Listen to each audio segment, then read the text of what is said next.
আজি এটা বহুত ধুনীয়া আই মেকআপ আপোনালোকক দেখুৱাবলৈ ওলাইছিলোঁ। এইটো যিহেতু আমি বেংগলী ব্ৰাইডৰ ক্ষেত্ৰত আমি এইটো আই মেকআপ দিব পাৰোঁ।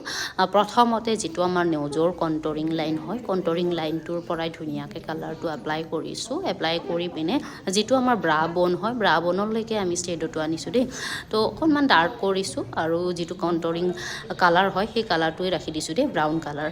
আৰু চাব পাৰে আমি ইনাৰ কৰ্নাৰৰ পৰা অলপমান বাহিৰত ৰাখি পিনে আমি কাটটো কৰিছোঁ। প্ৰথমতে আমি লাইনটো বনাই লৈছোঁ আৰু বনাই লৈ আমি ধুনীয়াকৈ গোটেই কাট ক্ৰিজটো আমি ফিল আপ কৰি দিম। আপোনালোকে সকলোৱে চাব, ভালকৈ চালে বাৰু আপোনালোকে আই মেকআপটো বুজি পাব। ধুনীয়াকৈ যিহেতু আপোনালোকক দেখুৱাই আছোঁ গোটেই ষ্টেপ বুজি পাইছেনে নাই সকলোৱে জনাই দিব। আৰু লগতে যদি আপোনালোকেও মেকআপৰ কামখিনি শিকি ল'ব বিচাৰে, মেকআপ বা বিউটিৰ কামখিনি, তেতিয়াহ'লে আপোনালোকে যোগাযোগ কৰিব পাৰিব। ডেছক্ৰিপশ্যনত নাম্বাৰটো দিয়া হৈ আছে।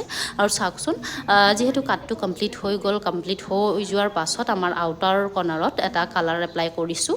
যিটো কণ্টৰ লাইন হয়, কণ্টৰিং কালাৰ হয়, সেই কণ্টৰিং কালাৰটোৰে আমি আউটাৰ কৰ্নাৰৰ পৰা আমি কালাৰটো দিছোঁ। লগতে যিটো আমাৰ লাইনাৰ শ্বেপ দিয়া লাইন হয়, লাইন সেইটোৰ পৰাই ব্লেণ্ড কৰি পিনে ধুনীয়াকৈ অকণমান ওপৰলৈকে আনিছোঁ আৰু দীঘলকৈ লৈছোঁ দেই।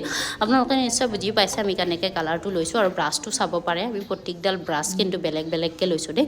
লাইনটোৰ বাবে আমি এডাল এংগেলাৰ ব্ৰাছ লৈছিলোঁ আৰু কালাৰটোৰ বাবে যিটো ডাৰ্ক কালাৰ হয় সেই কালাৰটোৰ বাবে এডাল সৰু ব্ৰাছ লৈছিলোঁ আৰু গোটেইখিনি স্মাচ কৰিছোঁ এডাল ডাঙৰ ফ্লাফি ব্ৰাছেৰে। আৰু তাৰপাছত আমি কাটৰ ভিতৰত এটা গ্লিটাৰ লাইনাৰ দিছোঁ। তো আজিৰ আই মেকআপটো বাৰু আপোনালোকে কেনেকুৱা দেখিছে সকলোৱে জনাব। লেচেছটো লগাই পিনে আই মেকআপটো কমপ্লিট কৰিছোঁ আৰু লাইনাৰটো যিহেতু লগাই দিছোঁ। কেট লাইনাৰ লগাইছিলোঁ, যিহেতু কেটটো লাইনাৰটো দেখুওৱা নহ'ল। আপোনালোকে যদি বিচাৰে কেট লাইনাৰটো, তেতিয়াহ'লে আমি বাৰু ভিডিঅ' আনিম। কেনেকুৱা পাইছে সকলোৱে জনাই দিব। এতিয়ালৈ মই